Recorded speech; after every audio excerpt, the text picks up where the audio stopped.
Hello, everyone. Hi again. Hi, Darren. How are you? Doing fantastic. Thanks for having me. Excited to be Great. here. Welcome to our Dev Fest. We are really happy and honored to have you among us today. Yep. Yes, so I'm Nouha. I'm UX design instructor and Google for Startups Accelerator Facilitator, founder of Lollipop, which is a training and consulting studio based in Tunisia. We invited today Darren for a Q&A session in UX design. And actually, Darren is extremely passionate about all things in UX, holding plus 20 years of experience in human-computer interaction and interaction design, with the last 16 years working full-time on the world of UX, right? Yes. Yes. Great. You're advocate of CX as a part of UX operation for the past 5 years. And you are also the host of the World of UX podcast. Yes. Yes, it's known on LinkedIn, and I know that there is many people following you on LinkedIn, and you, right? So we met there actually, right? Yep. Yep. We did. Yes, especially actually in our region, in Tunisia, in Jordan, in Egypt. So this is why we invited you today. So did I miss it something about introduction? I don't think so. No, I think you covered everything. Great. So, Darren, please, can you tell us more about your experience and especially in UX design? Yeah. And I'll go back to my starting point. I was an instructional designer, which used to be known as trainers for the most part, but I was also doing freelance web design. And I designed my first website in 1995. I did a lot of things when I did my web design that I now do as a UX professional. I made sure to have sound navigation. I made sure to evaluate the ease of use. I was using heuristic principles.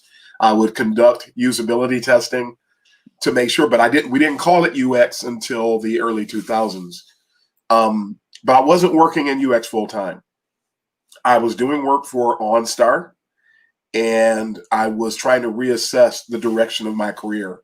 At the time, I thought I was going to go into education, but when I took a closer look, at the time, early on, most of us were either information architects or interaction designers. I was studying information architecture on my own, self-studying at the time. We didn't have a lot of people to go to mentors like we do today. There was no formal, or very little, very few, I should say, educational resources like what you guys have set up there in Tunisia. That didn't exist in mass. So I just had to study books and read a few articles here and there. But when I took a close look at what I liked doing, and don't we all want to do what we really enjoy from a career? When you can do that, it just makes work fun. And I said, you know what? I really like this information architecture stuff. And that when I know we're gonna talk about how to get into UX later, but that was my entry point. And I have been afforded over the years the ability to focus on different aspects of UX based on where I worked. And unbeknownst, I didn't plan this. It just happened that in being exposed to every part of UX, that's what helped me broaden my skill set and helped me be the mentor and the educator and the practitioner that I am today. This is great, amazing.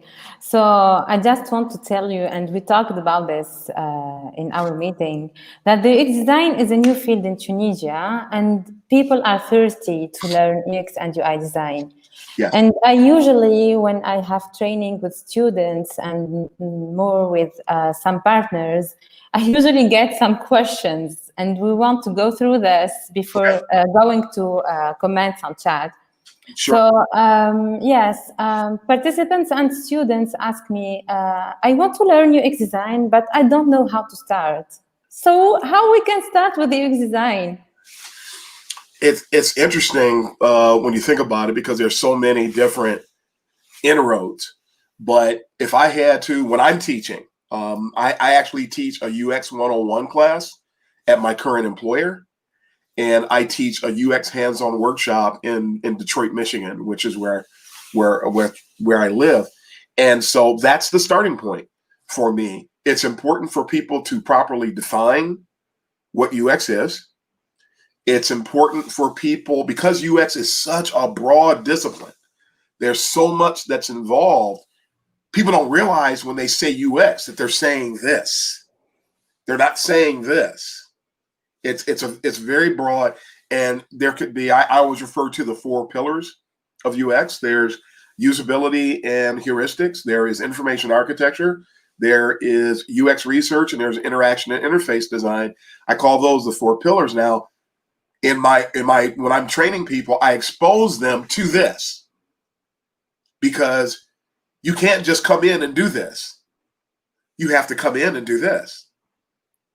So when a person is learning UX design, on one hand, you want to understand the breadth of the discipline. You want to understand what makes up, and I'm going to share an illustration later on in this session today to show you those 4 pillars and a lot of the supplementary areas, a lot of the methods, the methodologies, the artifacts, the deliverables. It's huge.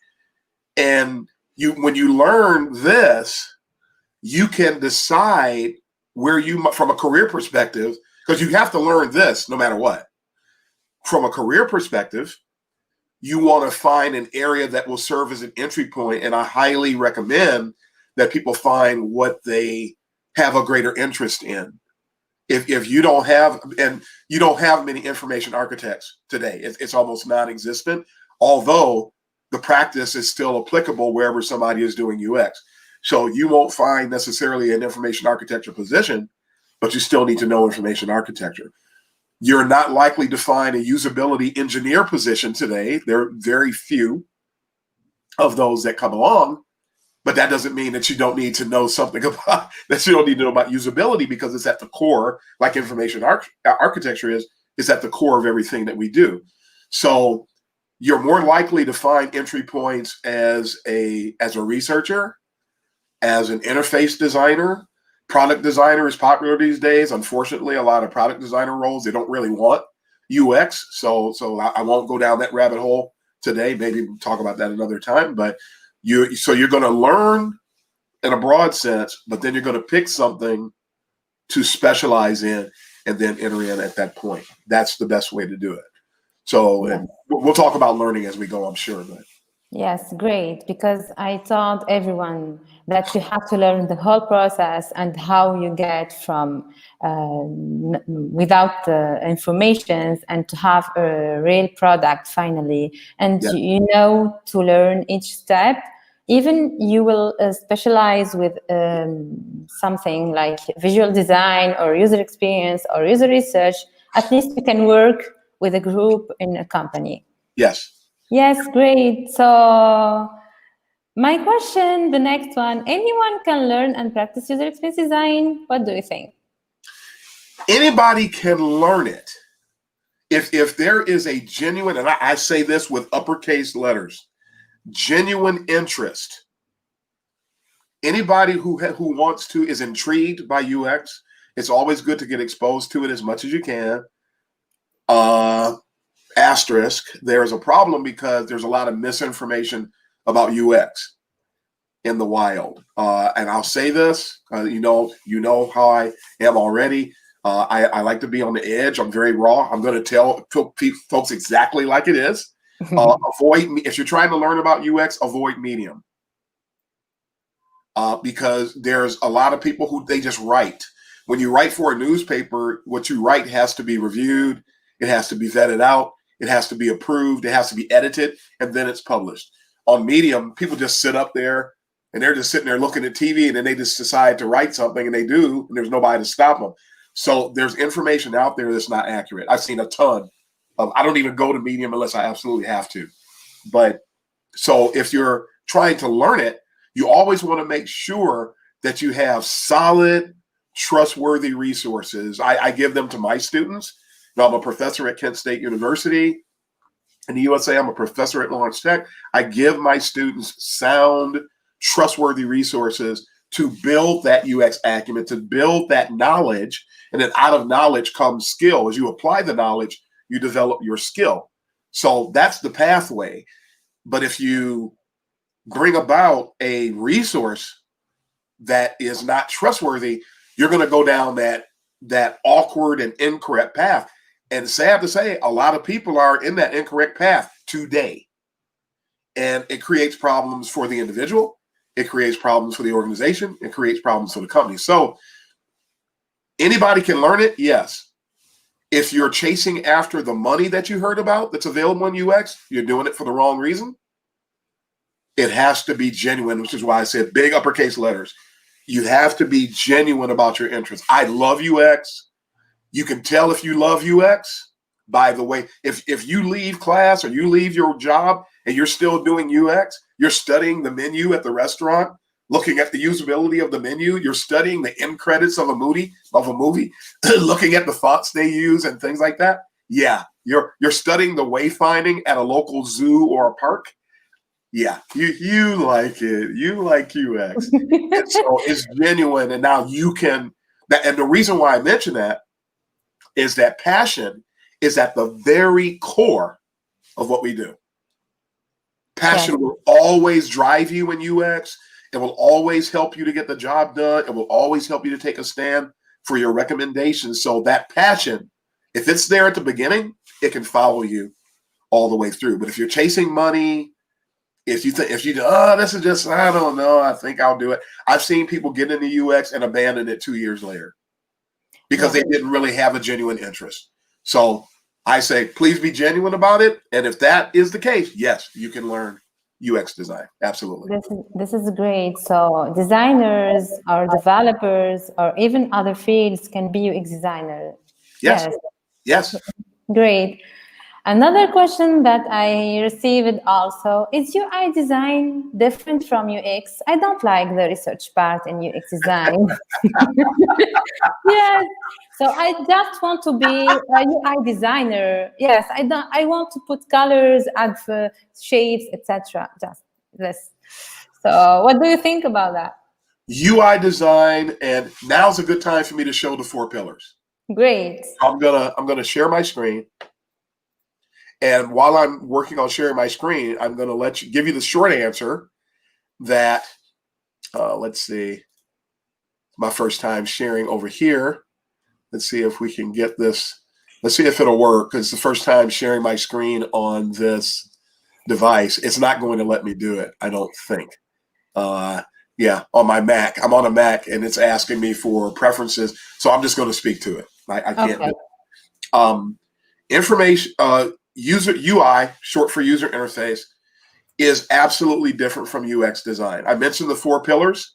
There is, again, usability and heuristics. There's information architecture, UX research, and interface and interaction design. Notice the last one, interface design, or UI, is user interface design. And so that is actually a subset of UX. Every UX professional just because a person's a UX professional doesn't mean they know how to design an interface. They might just be researchers. They could just be information architects. They could be a specialist in some other arena, and it's not their job to design the interface. That's one aspect of it. Another aspect of it, for anybody if you're just learning or you're curious, I highly recommend, 2 things I want to mention here. UX knowledge has extremely long shelf life.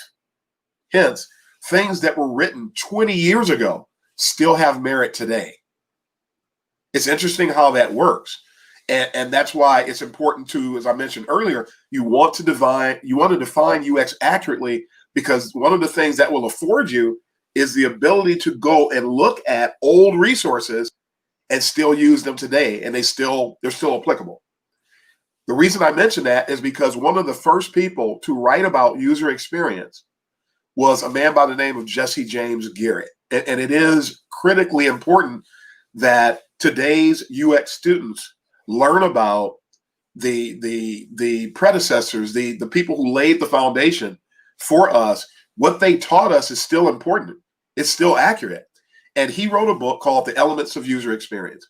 In that book, if you go to images.google.com and search for JJG planes, you will find an illustration that shows, you hear about design processes. He had one, and it's reflected by the 5 planes. Of those 5 planes, true UX work actually exists on the first 4. The 5th plane, the presentation layer, I'm sure everybody's familiar with that phrase. The presentation layer is the visual layer. That's the part that the users actually interact with. The first 4 layers are the ones that the stakeholders, the developers, and everybody else is working with.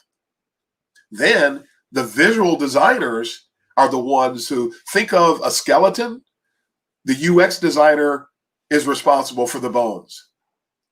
But the visual designer or the UI person is responsible for the skin. Nobody wants to see bones walking down the street. Thank God for skin and eyes and things of that nature and hair. That's all the responsibility of the visual designer. That's the responsibility of the UI person, whereas the UX person, some of us do, and frankly, most UX people, this is going to shock some folks, most UX people are just god-awful when it comes to visual design. We do not excel, a lot of us. I can do it to a degree because I was a visual person. I was a web designer, so I can do it. I did everything from the information architecture all the way up to logo. I did logo design. I did graphic design. I did everything. I built all the assets, handed them off, or I just did everything. Everybody today can't do that. So the UI designer, you can do UX design. You can have a UI designer that does UX design, but the UX designer doesn't necessarily do UI design, and they are separate. Speaking to the research part, you don't have to be a researcher. If you don't like research, on one hand, I say just don't do it. On the other hand, depending upon where you work, you may be asked to do some research. For that reason, that's another reason why it's so beneficial to learn. As I said, UX is this. Learn this. You may never have to touch on this area, but you still need to know about it. And you need to be able to interact with people who are doing it. So you don't have to like research. You don't have to do research. But I will also sort of warn you, when you really get exposed to research, because truth be told, we all do research in our everyday life. If you get exposed to it, you could easily develop an appetite for research. So, but we won't speak to research. And there's 95 different research methods available, of which 8 to 12 are commonly used in UX spaces. So it is a beautiful thing. It's a fun thing. It's an interesting thing. And even if you're not a researcher, you want to hang out with the researcher, because the researcher will have your designs. If you're a UI person or a visual on the visual side of the UX world, you might want to watch people use your designs that you thought were oh so great and watch them succeed or fail, because research validates design. It manages bias. It helps keep the HIPPO. And for those that aren't familiar with the acronym HIPPO, it means the highest paid person's opinion. The highest paid person's opinion in the room a lot of times drives the work, because nobody wants to stand against the HIPPO. The UX researcher has to come up with data to help inform the team. We don't need to do what the HIPPO said. So that's another one of the things we might not have on tap to talk about today. And sort of going back to can anybody do UX, which I forgot to mention.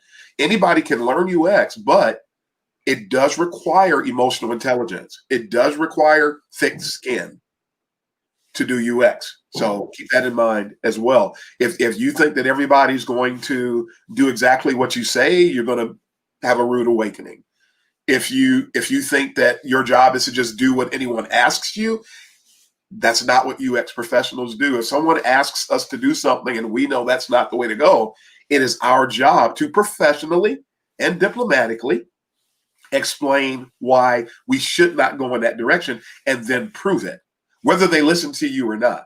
It's our job to be expert voice and to advocate for users. It is not our job to tell everybody what to do. It's our job to consult, to recommend, to be the expert voice, and to advocate. But we don't actually own what we do, so people don't have to listen to us. So if you can deal with that, you might be okay. If it will bother you that nobody listens to you, you may struggle. This is great. Yes, this is great. So I have also a question. Maybe people can ask about user interface design. So if I want to be UI designer, so I just have to learn Adobe XD. That is a fantastic question because it opens up a can of worms. So I'll start corralling those worms. So Adobe XD brings to mind tools, design tools. Tools are just that. Picture, if you will, a tool chest that has screwdriver and a saw and a hammer and a stud finder in a tool chest. They're just tools. Yes. Before you take any of those tools out of the tool chest, you have to have a plan. and before you have a plan, after you have a plan, while you're working on the plan, the tools are still tools.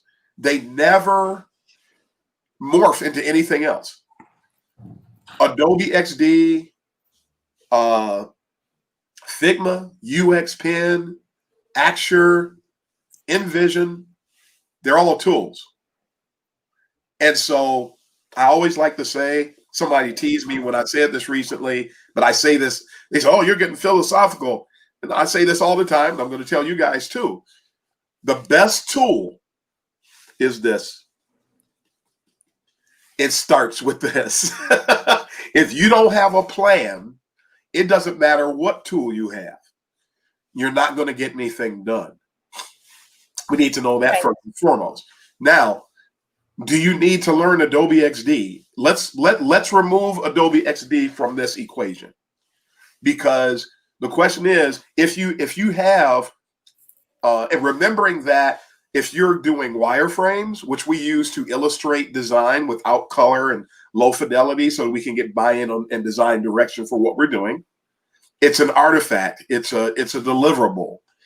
So you can use Adobe XD, you can use Axure, you can use Visio, you can use OmniGraffle, you can do anything to put together. You can use Google Draw, for that matter, to put together wireframes and show them. So the things that we produce with the tools are either a mode of communication, they are a document or a point of reference for designers and developers so they can look at what's going on.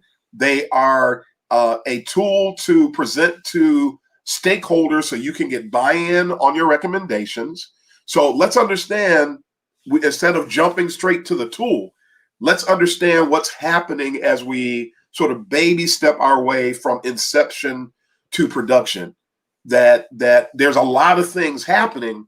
And so we want to make sure that we understand what's going on in this circle and not focusing on the tool. You can use any tool you want that you have a preference for in general. I will also, getting back on tools, make sure everybody's clear on one thing. All tools are not created equal either. So Axure and UX Pen can do the same things that Adobe XD and Figma can do. I'll just pull those four out for now. They do the same things. However, there are some things that Adobe XD and Figma cannot do that you can do in Axure and UX Pen. So you want to make sure, just like do I need a hammer or do I need a screwdriver? Well, what are you trying to do? I'm trying to nail the hammer in the wall. Well, wisdom says use a screwdriver. Some of us may remember, you ever been in a position where you were assembling something at home and you needed to screw something in and you couldn't find a screwdriver. And if you were desperate, you would go and get a butter knife and you would screw something in. I'm sure some of us have probably done that before. That might work, but I wouldn't recommend it, especially if you slip and you cut yourself. You can cut yourself with a butter knife. But I've done it. I've tightened a screw before with a steak knife. That's not wise. Fortunately, I still have all my digits, but that's not wise. So we want to always choose the best tool. Which tool, even when you're deciding what tool to use in your organization, you need to, what work are we doing? What do we normally have to turn over to our stakeholders? What do we have to produce? What type of interactions need to be, if we're doing a full prototype, what types of interactions? Are we designing a lot of forms, or are we just doing a lot of visual stuff? Do we just want people to be able to click and follow the task flow or the experience flow, or do we just need them to see what we're doing? So don't give tools too much credit, but make sure you pick the right tool, and always remember that this is more important than the tool. And if nothing's going on up here, you can get any tool you want. You can get iRise, which I believe iRise is still out there, if you're willing to pay 6 figures. At least when I used iRise, you have to pay for not only iRise, but a server, and it would cost 6 figures to implement it. Far cry different than getting an Axure license or something like that. So but the places I work where we had iRise, they needed what that tool had to offer, so they were willing to pay that money. So don't put too much stock into the tools. Learn them all. And really, after you learn one, all you have to do is translate. Truth be told, is translate one to the other. But tools are overrated. All of them are in general. Make sure that this is in order, and make sure you get the right tool for your environment, for your organization, and for you as an individual. Yes, this is great. I want to add something, that tutorials are everywhere. So yes, you can learn all tools you want, but you have to learn the process and how to do things and how to find solutions, etc., with the UX design process and UX design thinking also.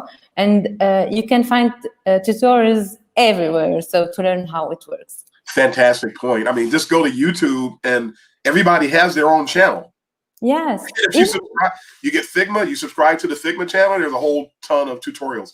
Adobe XD, subscribe, a ton of tutorials. So yeah, so just pick the one you like and go for it, knowing that you're likely going to be forced to change within 2 to 3 years anyway. Yes. Nice. So we have another question. If I join a training on UX design, am I going to find a job directly afterwards? I always love this question. I find it, I need to drink some water 1 second. Yeah. I find it interesting that I've been in corporate America for a while. And I find it interesting. I've been in different arenas. I worked in the days of the word processors when there were no PCs. I don't know if anybody even remembers that.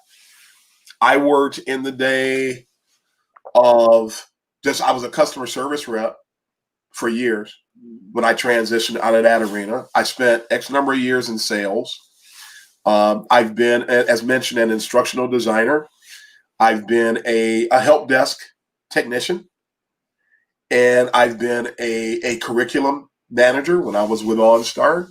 And then from there, I went to information architecture, and I've been in UX full time ever since. There's one commonality, and it's not just me, it's anybody in the professional world. There's one commonality, and it's that when you are trying to get a job, people who are looking to hire you have one question: can you help my company? The offshoot of that, can you bring value? Are you worth what I'm willing to pay you? It has nothing to do with what it is you specialize in. For some reason, I've been observing, and I've never been a leader in my field until now, until UX. But for some reason, it's like people have a sense of entitlement and a set of expectations that's different than any other field. I don't care whether you're a car mechanic, a librarian, a painter, a teacher. It doesn't matter what or who you are. The process to get hired is the same.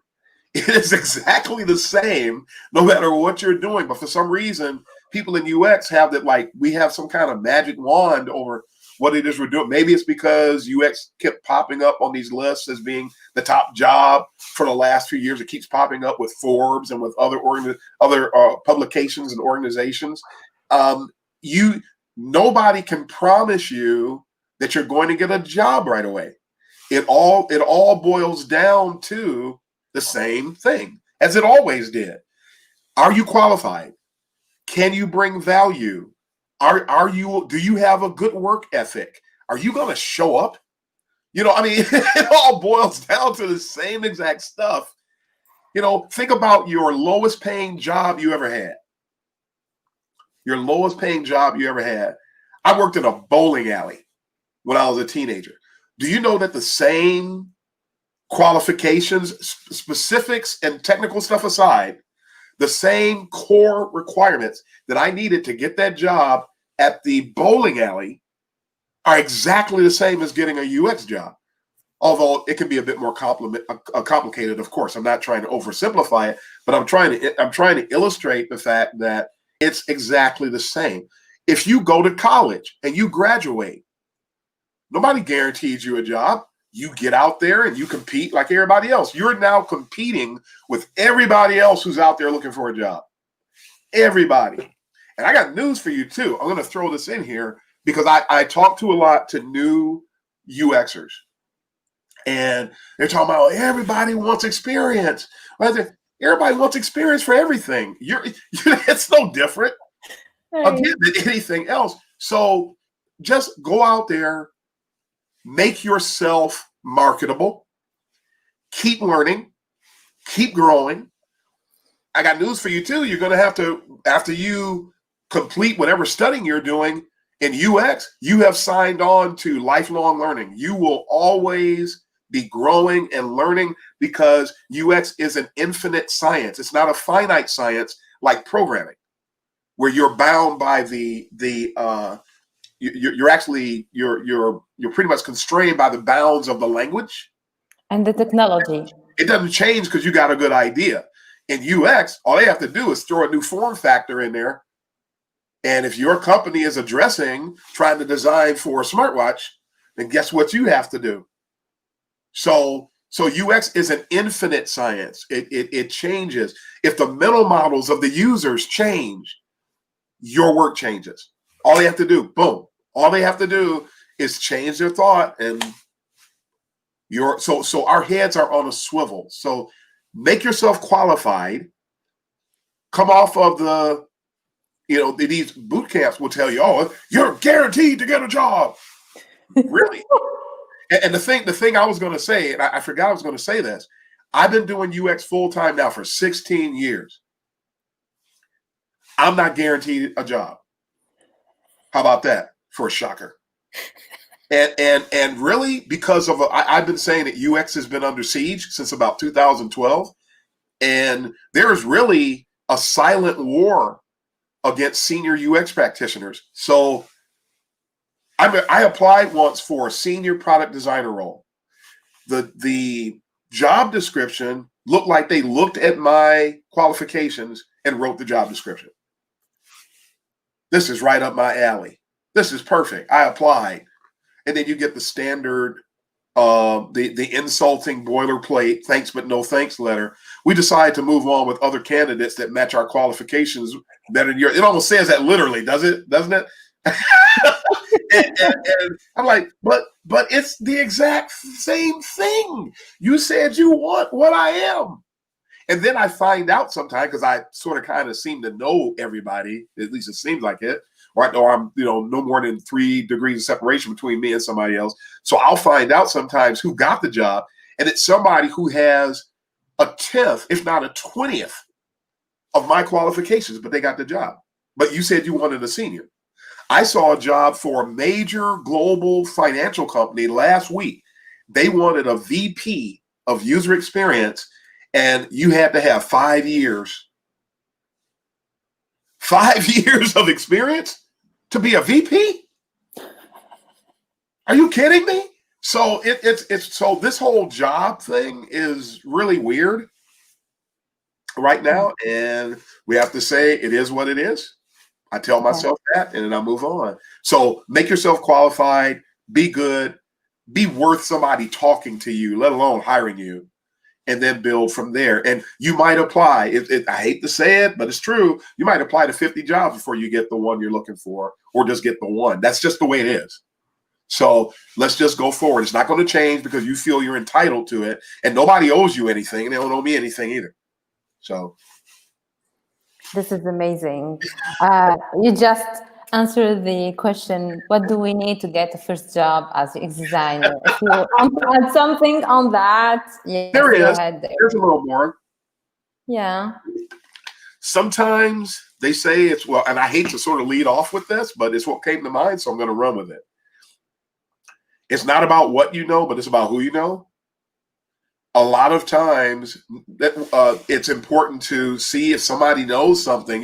You'll find that a lot of times you've seen the people who don't know anything get the job before you. Maybe it's time for you to be that person. So make sure to network. Make sure that you are attending conferences when this whole, and I hope everybody has been going well. I've lost a friend and a family member to the virus. When all of this is over, we can get back to our normal mode of operation. And whenever you get a chance, go to conferences. Yes, yeah. Go to conferences, go to meetups, connect with people online. And for God's sake, please be diplomatic when you're engaging with people online. I have met so many mean people.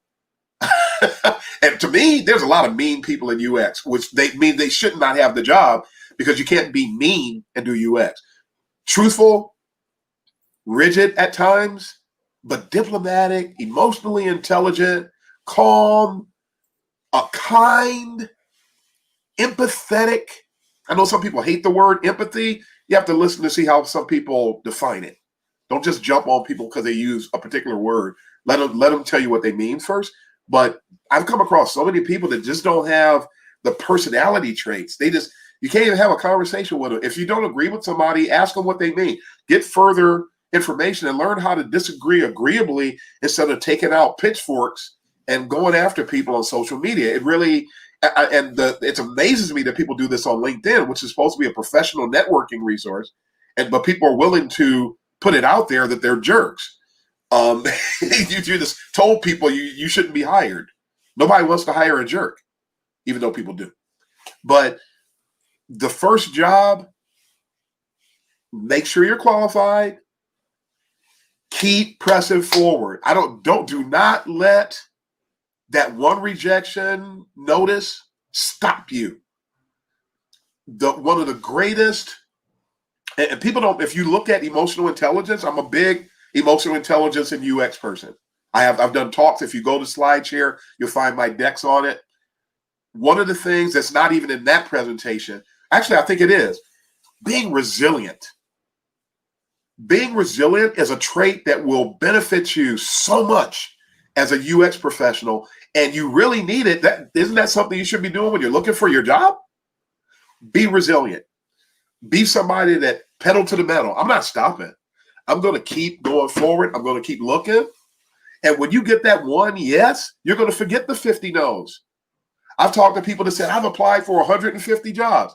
Then good. Maybe the 151st is the one you'll get. You keep going, right, Nouha? You keep going forward, no matter what. You keep going forward. That resilience, that fortitude, that never say die, that steadfastness, those are all parts of emotional intelligence too. Is the people who give up.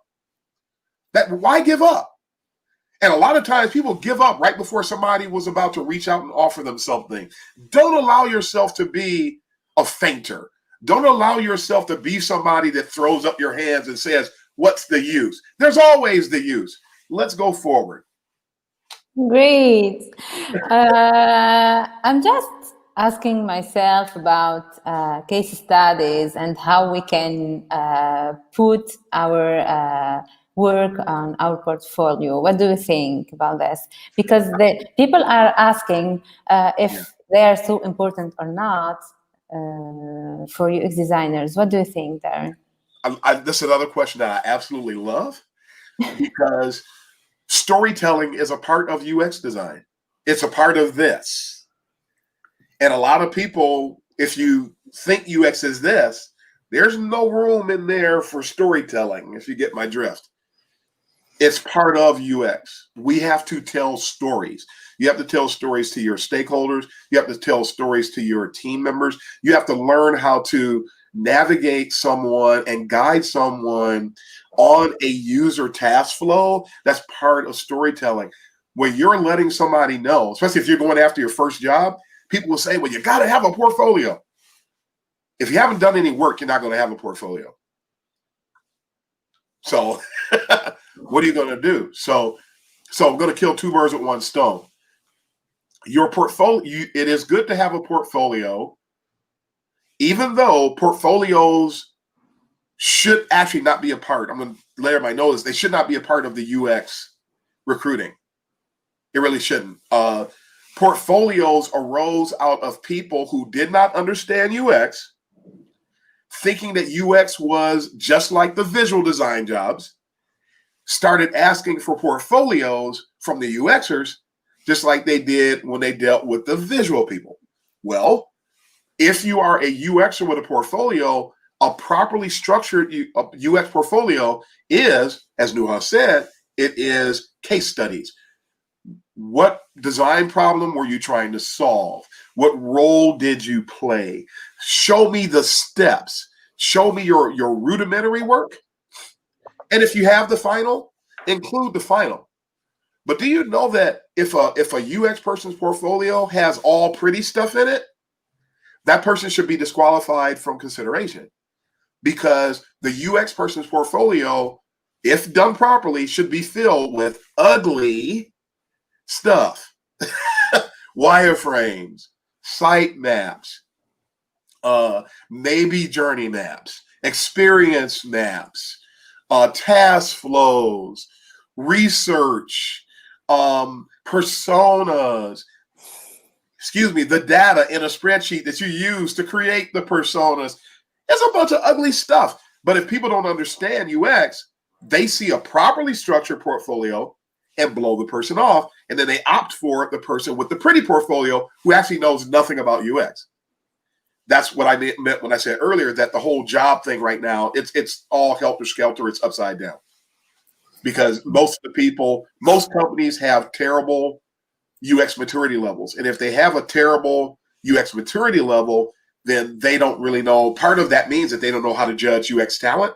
And if they get it, they don't know how to manage it or value it. Yes. So the UX designer's portfolio, back to the other part, tell your story. If you are new, depending upon where you're studying, you will have the ability to include your work in your studies within your portfolio, and then you let the hiring manager know these are projects that I worked on when I was studying UX. So you want to be clear about that. Don't steal stuff. There's people have been stealing. My portfolio is password protected because people steal other folks' portfolio stuff to say that they did. Look at what I did. You didn't do that. And that's why storytelling, you should be able to tell the story. And a person should be able to, here's something else that sort of, I forget about this. If you're a UX professional or an aspiring UX professional, then whatever you hand off should have a good UX. What a novel idea. If I give you a portfolio, my portfolio should have a good UX. It should be highly readable. It should be scannable. It should have good presentation. It should break up text. Don't put gigantic blocks of text. A little text with imagery that breaks it up, because people don't read on the web no matter what we think. They don't read, they scan. So you need to keep that in mind when you're putting your portfolio together. Have a portfolio on a website, and please don't use Wix or WordPress and stuff like that. Go and register your domain name and go and get something and put together your site and make sure that you demonstrate your knowledge, what you bring to the table in your portfolio. If it has ugly content, that doesn't mean it has to have poor layout. Present things properly. Don't use serif fonts. You're not supposed to use serif fonts. That's a heuristic, a proven heuristic. You're not supposed to use serif fonts in a digital experience. Make sure you're using sans serif. You have hundreds, whether you realize it or not, hundreds of micro experience-oriented things to demonstrate within your portfolio that shows you're the real deal, no matter what skill level you're at. And if there's something you don't understand, get with Nouha.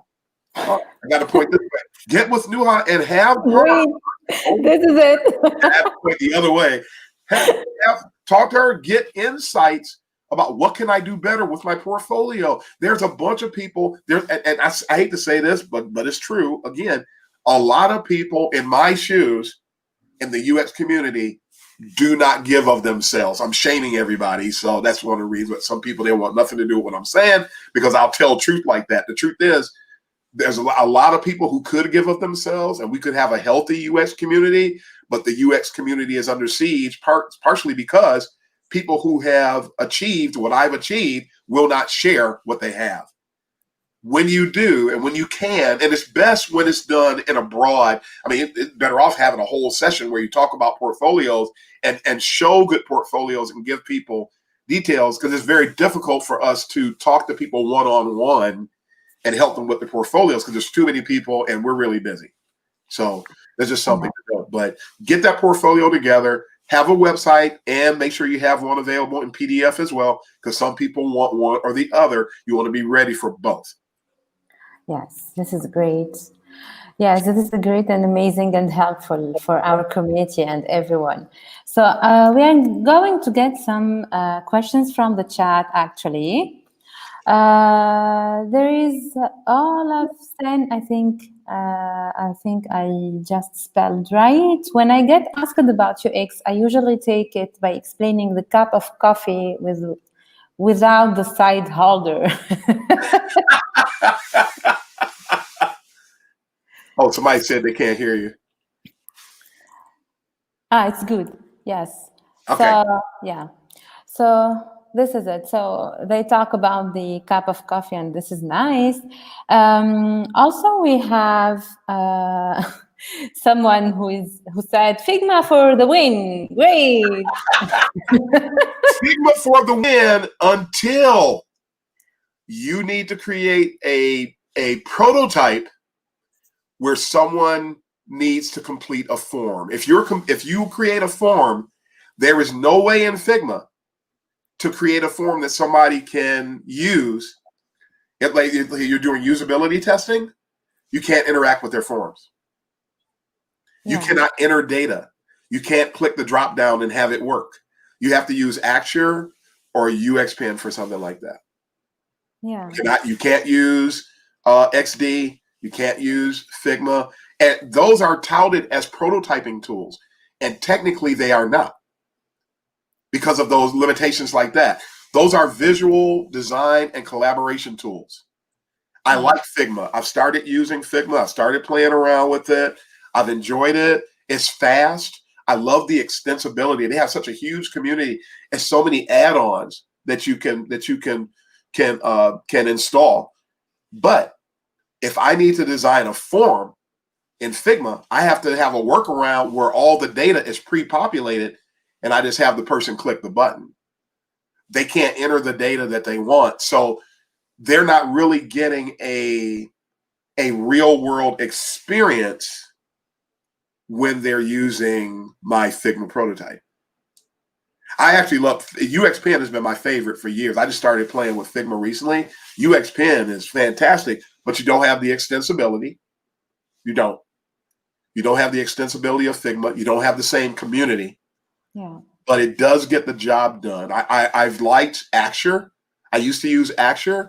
I don't like their server where you upload your designs because in the past I've seen it move, change XY coordinates, change font sizes. And so what I designed when I deploy it on the Axe Share, I don't even know if that still even exists, but when I deployed it to the Axe Share server and went to the people at General Motors to show them my design, this literally happened. Everything was moved, and I look, oh my God, what in the world is that? And I'm in front of the client, and my design doesn't look like it did when I walked over here. So that's when I abandoned Axure. I hope that they fixed it. I kept telling them about it for years and they never fixed it. It's a good application. Some of the things you do in it are overly complex. But it is, I mean, again, it is what it is. Pick your tool. But know that they all have certain limitations from time to time, but they generally do the same things for the most part. Yes, this is great. Wael is asking, hi, Darren, I have a question, please. How UX designers can innovate? Well, that's an interesting question because innovation is, you have to think about what innovation is. You also have to think about, when I look at the question literally, how can you, a UX designer, innovate? We don't own anything. So don't forget that. Our innovation is pretty much going, two things could happen. We could be looking at something and get an idea, and you go back to the stakeholders and see if this is something we can do. And if they think it's a great idea, now you're innovating. If you're not going to be able to, you're going to be constrained on any project where you come up with an idea. Hey, I know we've been doing it this way the whole time. What if we did this? So you can do that. You can innovate that way. One of the biggest things I've ever done in my career on that same line, I was working for a nameless company. I won't tell you the name of the company, not this time, and they were working on, some of you are going to know who it is anyway, but we're working on handheld diagnostic equipment. And the person would, this was the day, I love being able to do UX on non-digital solutions. Too many people think that UX is all digital. It's not.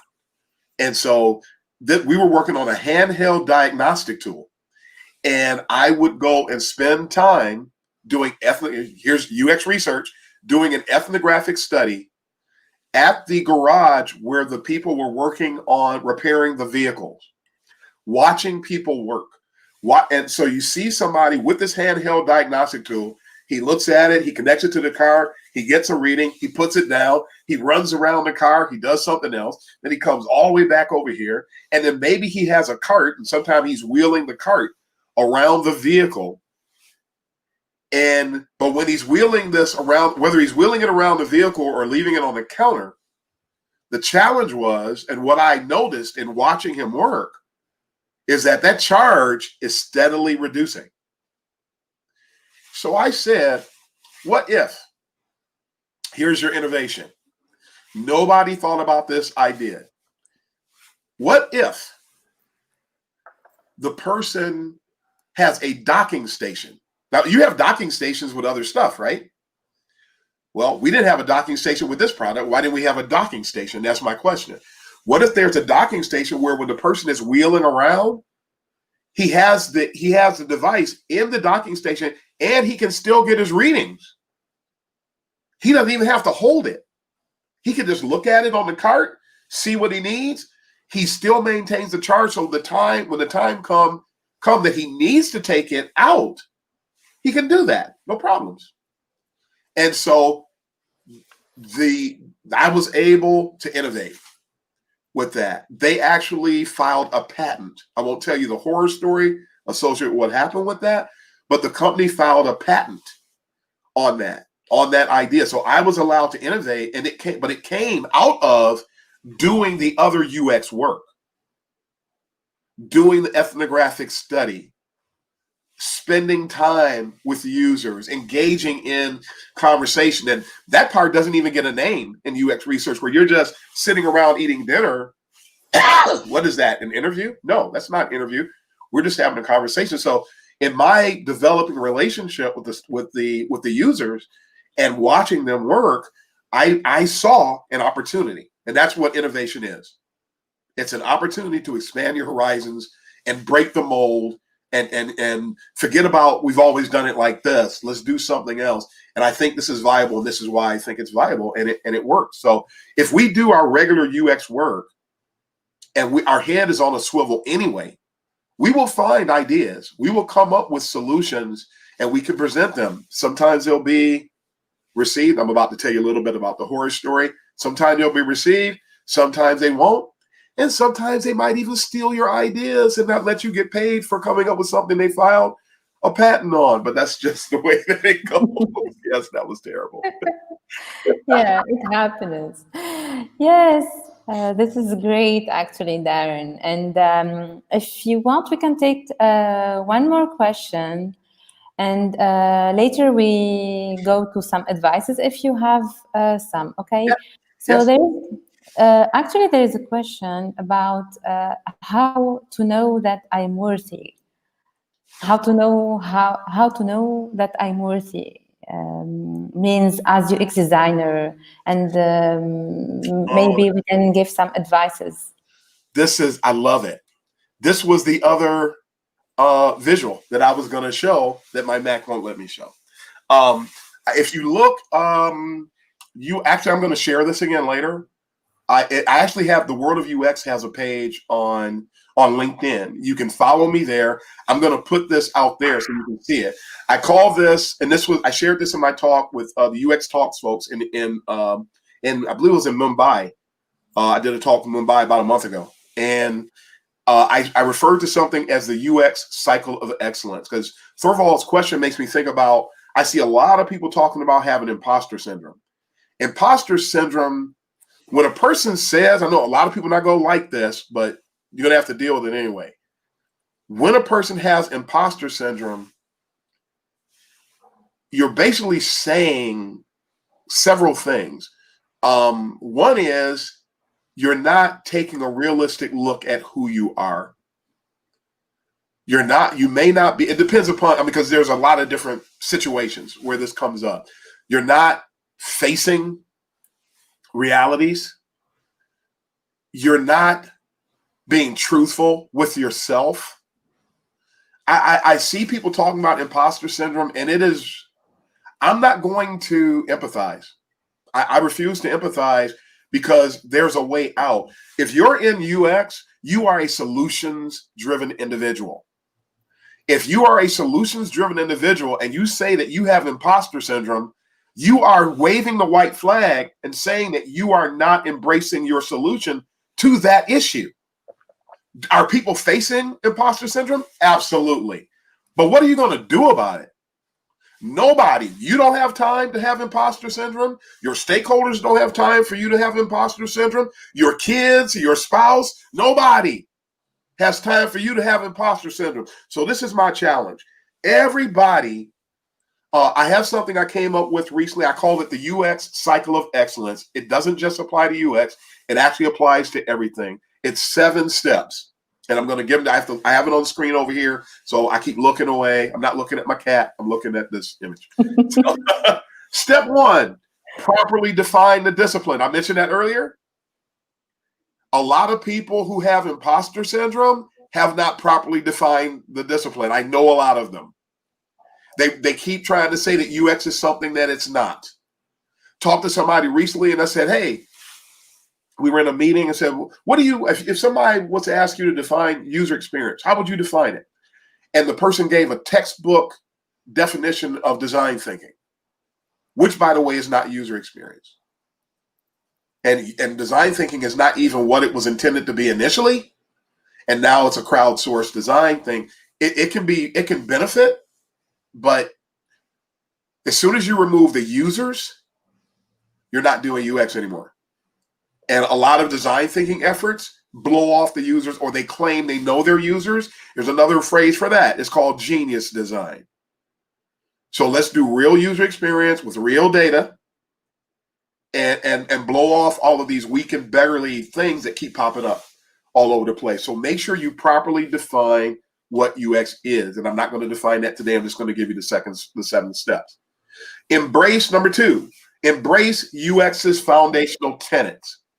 The 4 pillars that I mentioned: your usability and heuristics, information architecture, UX research, interaction and interface design. Embrace those 4 and learn them. Don't be one of these people talking about, well, you know, old UX, old school UX, there is no such thing as old school UX. That's people trying to redefine UX because they refuse to learn those four things, or they realize that they don't know them. So instead of learning them, they decide to embrace something else. And you can't do that in any other discipline in the world. You can't redefine anything. And these people, I call them UX witch doctors. Stop changing what UX is. It is what it is, again. And so embrace the foundational tenets. Step 3, evaluate your current state. And going back, and that's why I love the way that the question was mentioned. How can I be worthy? Evaluate, where am I now? Well, I'm good at information architecture. I do a little bit of research. I'm not really good. I don't know interaction design principles. And the reason why I group interaction design principles and UI principles, because you can't design a UI without knowing interaction design principles. If you try, you're going to fail.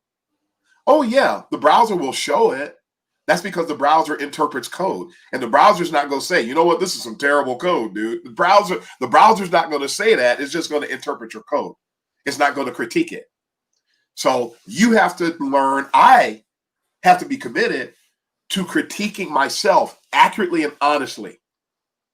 And when you evaluate where you are, you'll know, okay, here's what I'm doing well, which you have to commit to maintaining that. And that's actually coming up.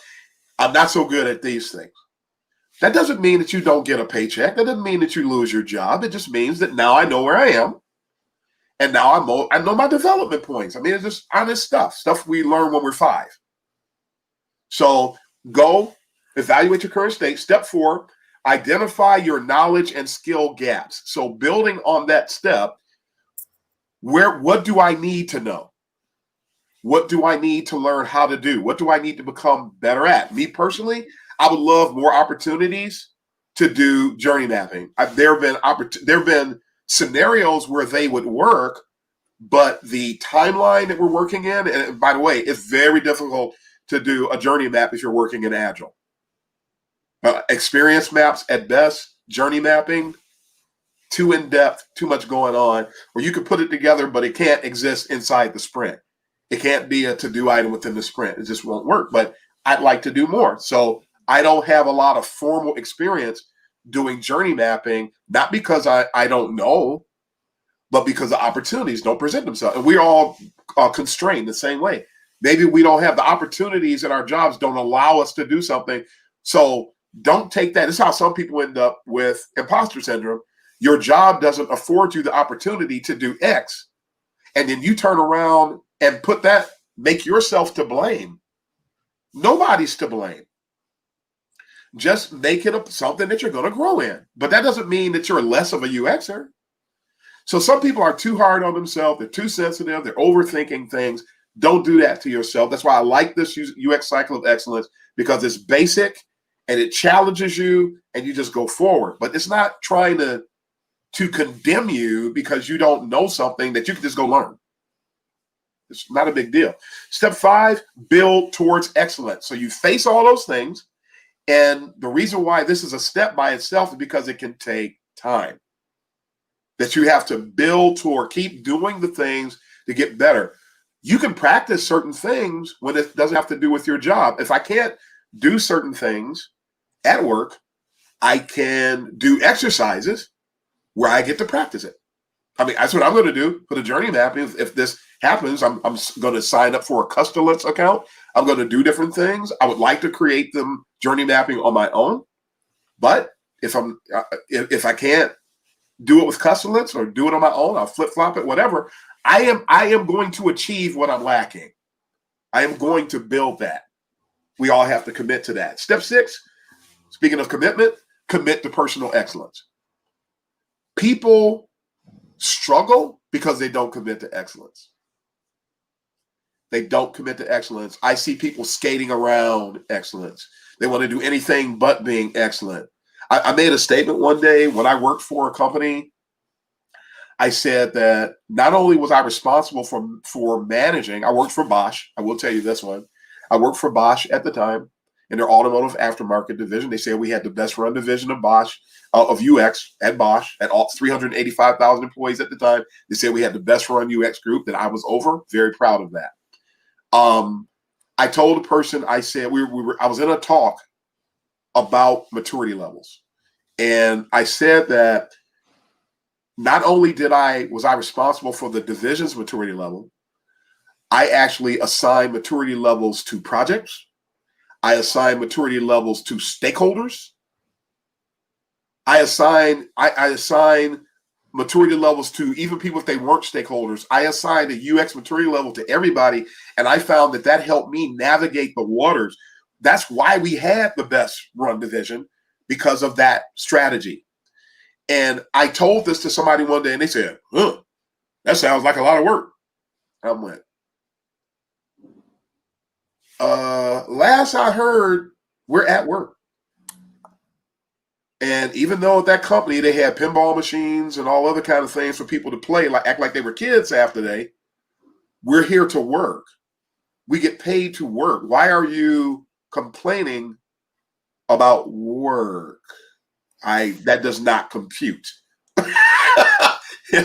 Get the work done. And when you look, people who are not committed to be excellent, when they see work, they run. They're not attracted to the result. I want that result. I want that. I wanted to know how mature the stakeholders were. It lets me know how to proceed. It lets me know, it informs my strategy. It helps me know what deliverables I need to present to them and how those deliverables need to be presented. It lets me know how much detail. It lets me know how much substantiation I need to include in my documentation. It helped me know how to excel. I'm addicted to excellence. I love excellence. And so you have to commit to excellence if you don't want to. Otherwise, there's always imposter syndrome. You can always opt for that. Step 7, be patient with yourself. This is the most important, because people are not patient. If they tried working on it for 2 weeks, and if they don't get anywhere, they throw their hands up. Be patient. A lot of times people do not achieve things because they're not patient. Quick little testimony, and then I'm done with the cycle of excellence, but just to illustrate, I won't tell you what year it was per se. I'll just tell you the story. I weighed 342 pounds. 340. No, I don't weigh 342 pounds right now.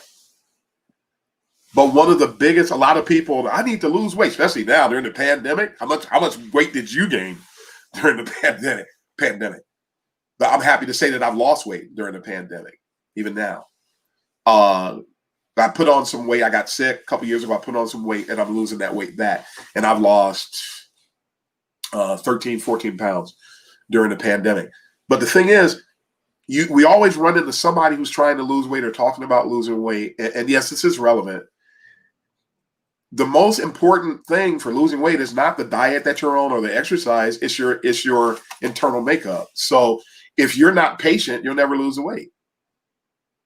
Right. I lost 100 pounds. This is amazing. And the patience was the key. It wasn't the things I was doing. It was the patience. And because people are not patient with themselves, which is why they'll opt for surgery, to have their stomach stapled, or they'll do something else. Be patient. It took you X number of years to put it on. Yes. Be patient to take it off. And the same thing applies when you're trying to achieve excellence in UX. Be patient with yourself. Don't fall for that learn UX in 6 months mumbo jumbo. You're not going to learn. I didn't learn UX in 6 months, and you're not going to learn UX in 6 months either. And nobody else is, especially if they want you to give them $25,000 to do it. So make sure that you keep your money in your pocket, get into some resources to help you baby step your way, because you want what you learn about UX to stick to your conceptual ribs, so to speak. And that's how you get there. Not by rushing it, by taking your time. This is amazing, Darren. This is amazing, because I want to add something. I have some dreams that taken, I think, more than 10 years to be there. So yes, be patient with yourself and try just to enjoy your life while you are doing things generally and with UX design. So I'm really happy. And I add one thing, you just made me think about something that will help what I just said make more sense, because I'm going to piggyback on what you said. If you're just getting started, you're going to start out first, don't even consider yourself a junior. Your first goal is to become a solid junior. A solid junior, it's going to take you anywhere from 9 to 12 months to become a solid junior in UX. It's going to take you another 3 years, 3 to 4 years to become a sound, solid, mid-level UXer. It's going to take you 7 to 10 years to reach senior level. So know that and use that timeline so you can not rush yourself.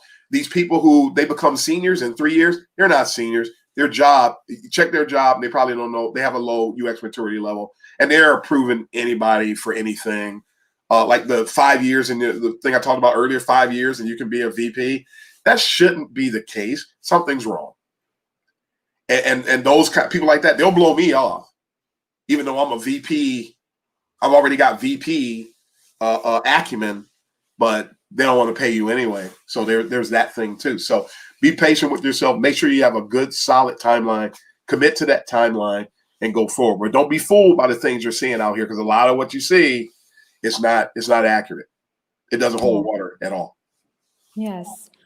This is amazing, Darren. I really want to thank you for the session and the amazing advices and special advices you gave to our community. I went through some comments. They say thank you for this, and this is a great life hack, sir, etc. I'm happy for that. So the session has an end. So yes, this is the link of the Darren Hood LinkedIn page account. So yes, I think that everyone can join you there, right? Absolutely. And also with the podcast, if anybody has a topic, I take requests. So if there's a topic that you'd like me to elaborate about on the podcast, I'll do that too. Again, there's a World of UX page on LinkedIn. You can find me on Spotify. Amazon has a podcast now. I'm available there. Apple Podcasts, practically any of the main podcasting solutions. Search for the World of UX with Darren Hood, and you'll find me out there. This is great.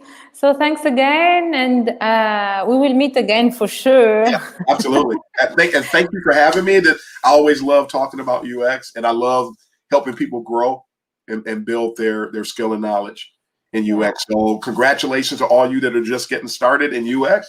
It might be challenging at times, but again, just keep going forward no matter what. This is great. So see you, hopefully soon. Yeah. Bye. Thanks. Bye.